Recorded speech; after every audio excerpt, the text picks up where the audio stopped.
Good afternoon, good evening, good morning, wherever you are looking at this video. Welcome to our recap on session 4, reporting responsibilities of nonprofit boards. This will just be that, a recap. If you didn't get an opportunity to look at that session series, go ahead and click the links below and it'll take you right to those series.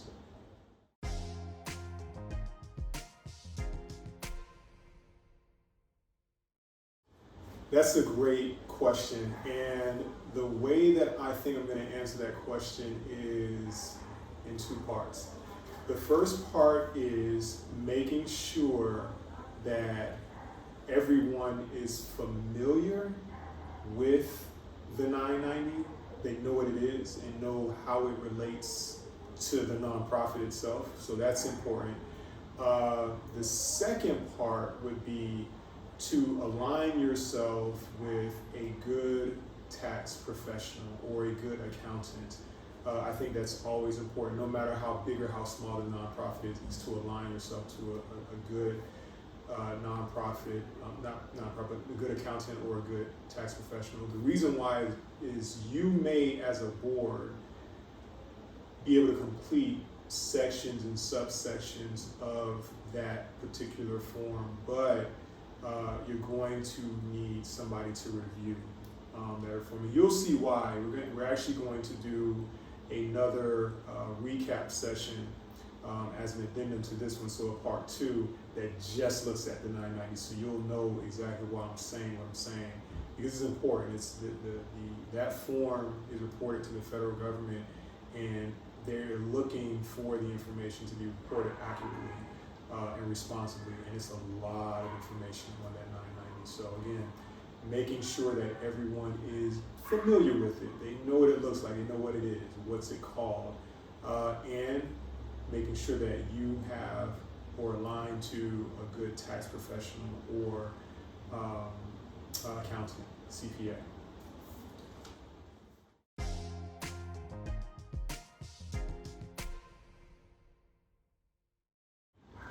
Okay, that's the next big question, and there are a number of things that a nonprofit can do. So let me come from the perspective of a first-time auditee. Let's say that the nonprofit that's being audited or reviewed is their first time. What are the steps and the things that they should do, one by one? So the very first thing that they should do is make sure that they have a robust board. Okay, so make sure that you have, your treasurer, your secretary, your chair, your vice chair. You have maybe 3 or 4 other general board members that can make decisions and that have expertise in different areas that nonprofit is involved in. So that's one thing, making sure that you have a robust, experienced board, hopefully, with the nonprofit having experience and professional, acumen in what it is the nonprofit does, but also making sure that the organization also has a board that may have a bit of financial understanding and have members on the board that maybe even have a bit of legal understanding. So that's one thing, making sure you have a robust board. The second step would be to ensure that the systems that are being performed when the nonprofit operates are in place and are working. So what I mean by that, so if there is operations going on, the nonprofit, generates program revenue, from running one of their programs. They also use those funds to as a catalyst to fund their projects, their community events or what have you. Make sure that activity is being tracked appropriately. What I mean by that is QuickBooks, Xero accounting software system, PeopleSoft accounting system. I don't want to say any like not to pick on the Waves or the FreshBooks of the world, but you need a robust accounting system.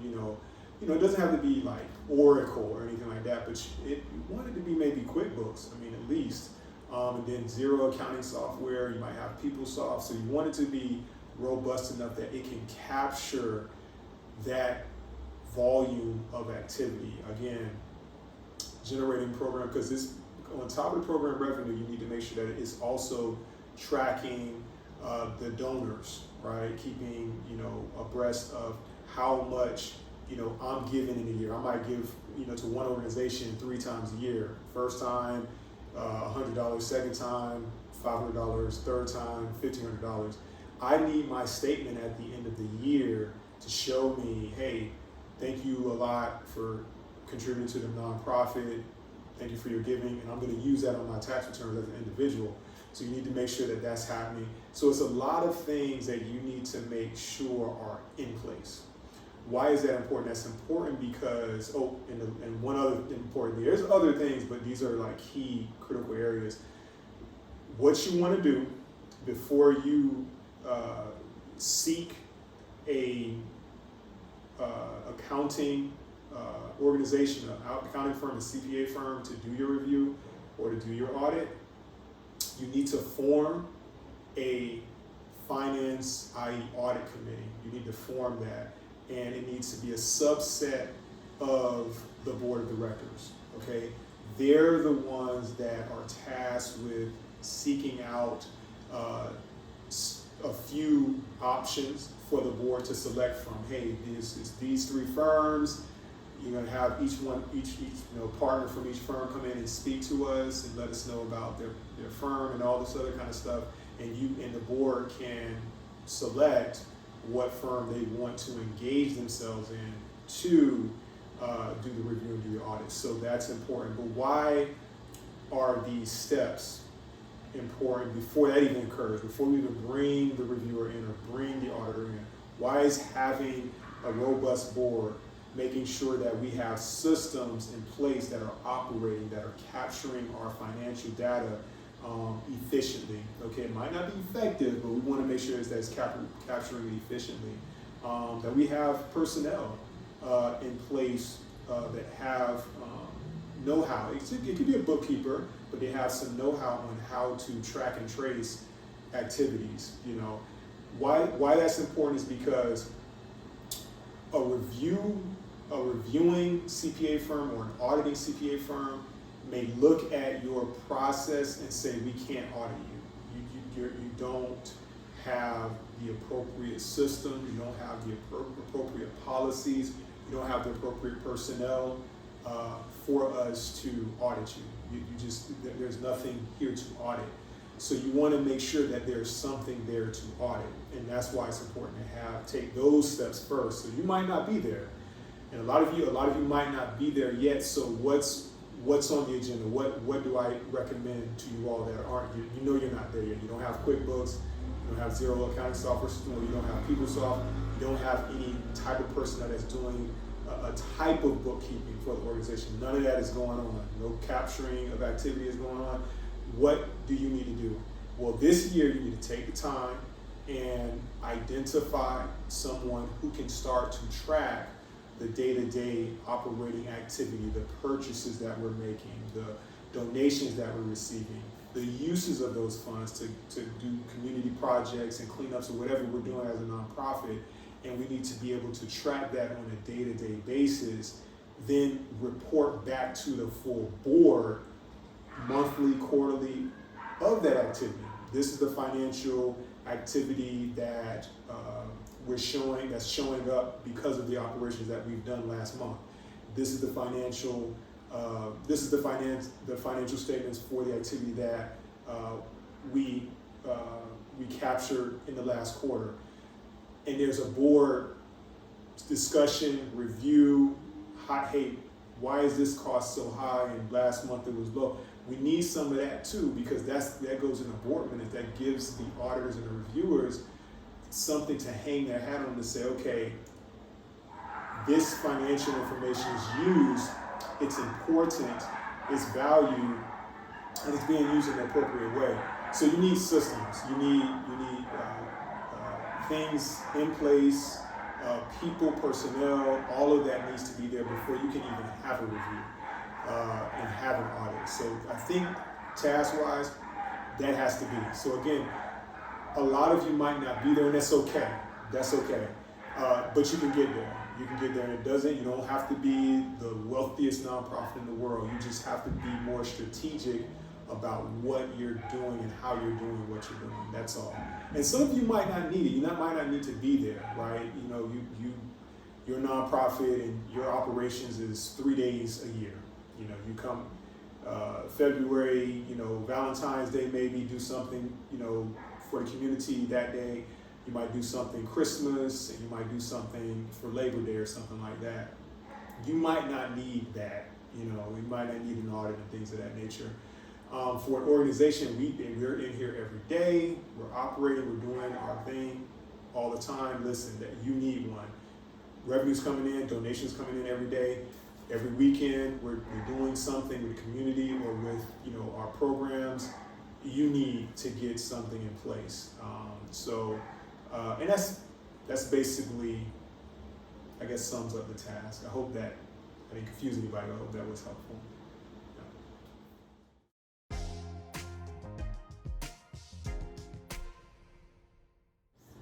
There are. That's a great question, and there are. First of all, let's deal with treasurer. Okay, let's deal with the treasurer. You're going to find that title not only on the board of a nonprofit, but you will also find that title on the board of some for-profits, and you will also find that title inside of the organization itself for-profits, right? So, and typically, let's talk about their expertise. Typically, their expertise is relatively similar. I'll say it like that. Their expertise is relatively similar. They're all, most of the time, not all the time, but in most cases, they all have some financial acumen. They have some financial expertise. They all are hip to investment vehicles. They all have the ability to review, and interpret investment statements.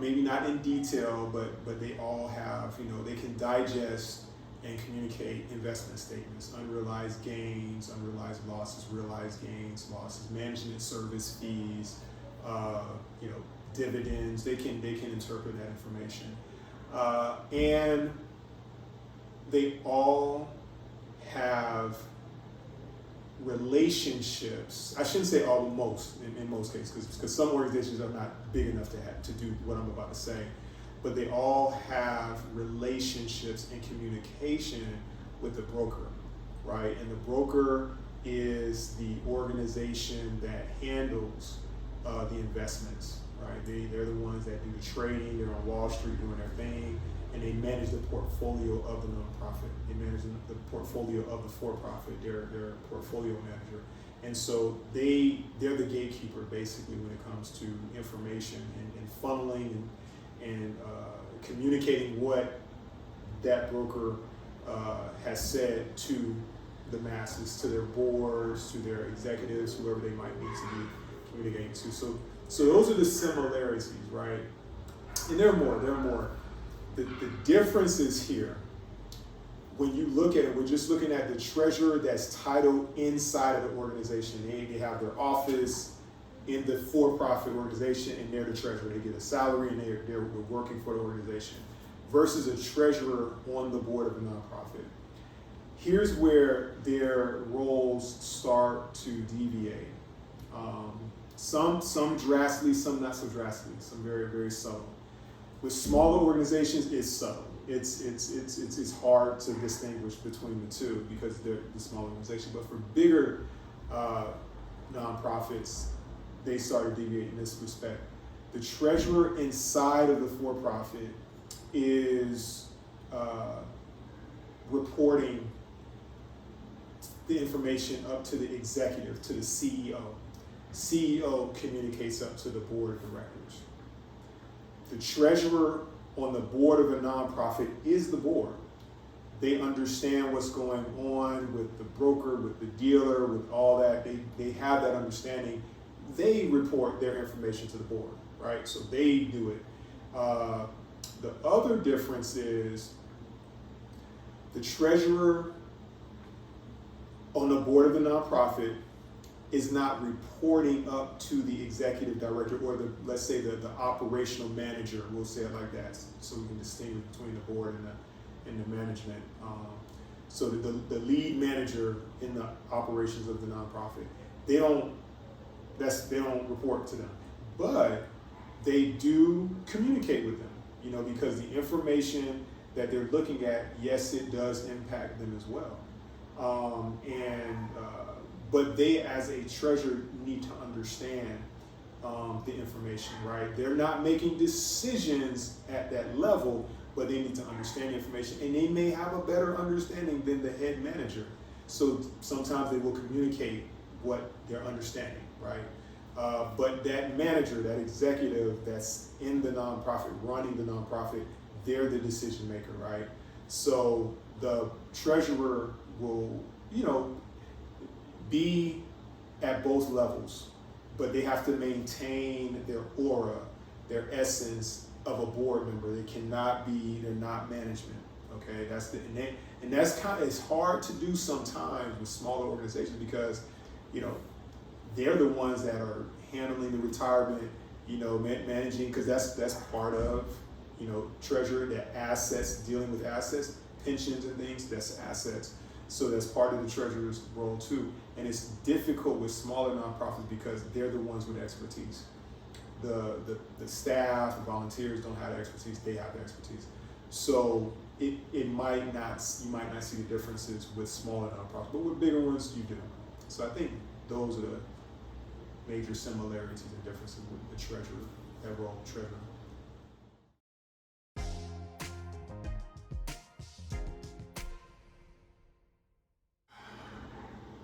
This is a challenging question. It's a good question, but it's a challenging question. It's challenging because let's go extremes. Let's do extremes. When I say extremes, let's go far left field. So for-profits, I'm gonna compare this to is publicly traded companies that you can find on the NASDAQ or the Dow Jones. We're gonna compare that to them. And we're gonna go other extreme, nonprofits, pure, unadulterated nonprofits. All of their income comes from donations, and grants and things of that nature. So how is the whistleblower policy different? In some cases it is different. In other cases it's not. And in a lot of cases it may be the same. What do I mean by that? So if you have a bigger nonprofit that, and when I say bigger, I mean bigger in scale and scope in every dimension. One of those dimensions being the cash that they bring in through program revenue, through donations, through contributions, through grant, all of that. Heavy in that aspect, heavy in the sourcing aspect as well, the activities that they do, what they service, what programs they run. So they're gonna have whistleblower, they actually better have whistleblower policies that may not be they can't be exactly the same as a publicly traded for-profit whistleblower policy. We'll get into why they're not the same, but they're similar, they're very similar. What essential things do they give? So they intend to give protection to the person that is reporting the information up, the fraudulent behavior, the suspectance of misallocation of assets, whatever it is that they identify as the internal personnel that just doesn't sit right with them, they're reporting it up, okay? To who? Who are they reporting it up to? And that's maybe one of the differences, right? So for smaller nonprofits, hard to say. If we have a manager, then if we see something going on, we want to report it up to our manager. But if there's something that's going on is the manager, we need to have a process that we can report it up to somebody else. Now, who is that somebody else? Well, for the nonprofit, it's the board. That's somebody else. that's where you can go, right? The board. Okay, what if we just don't want to go to the board? Now, here's where it kind of deviates. If the issue that we're looking at, and if you're in this situation, you might need to just go find another place of employment. But if the issue is that I can't and I don't trust, my future employment if I go to the manager because it involves him or her. But if you also feel some kind of way about the board, maybe they're in collusion and you say, I don't feel comfortable taking that to them, but I know this is going wrong. The other area that you have the opportunity to go to as a nonprofit personnel is the news. The radio, you can report your information up to the media, and that is your other outlet. And yes, by doing that, you are putting yourself in a certain type of situation. I'm not saying do this. You might want to report first up to your attorney and ask her or him what they suggest you do, and they might recommend what I just said. Maybe it might be time for you to find another place of employment. But if you're connected to that organization in whatever way, and you need to see it through for whatever reason, you need to speak to your attorney, and the attorney will let you know, okay, you don't want to go to the manager, you don't want to go to the board. What are my options? You're my attorney. What are my options? And they should be able to direct you and guide you in that. So that's nonprofits. Let's look at the for-profits. So the for-profit whistleblower policies, it's the law. So there's a theme for, again, publicly traded for-profits called Sarbanes-Oxley. Okay, and Sarbanes-Oxley instituted several rules for the organization, for the audit firm of the organization, for operations, for reporting purposes, like a lot of rules, regulations were provided by the Sarbanes-Oxley Act. The limit for publicly traded companies, whistleblower-wise, doesn't stop with management, doesn't stop with the board. It goes to Congress. It goes to the Securities and Exchange Commission representative themselves. So it goes up the chain. You might be involved in a legal case because of your whistleblowing when it comes to for-profit. So that's a stark difference between the two. And they have systems, and they have to, as the law, they have to have systems in place. And typically their system, their go-to, HR. They have a compliance officer, and that compliance officer sits down, and the compliance officer lets them know, can we mitigate this, or do we need to push it up? They're the ones that actually, and the compliance officer are trained. If we want to say, we're going to bring that term bonded back in, they can be bonded because of their expertise in these matters. So that's pretty much, and I guess I'd say one other thing, publicly traded for-profit companies have to have these policies. There is no ifs, ands, or buts about it. Nonprofits are encouraged to have these policies, okay? And for good reason, but they're encouraged to. Whereas for-profits, you better have it. If you want to be publicly traded, if you want to Google, if you want to stay on this index, you better have these policies in place, right? So that's the other big difference. But yeah, and it's plenty of literature when it comes to whistleblowing policies that you can use templates to form your own if you don't have them.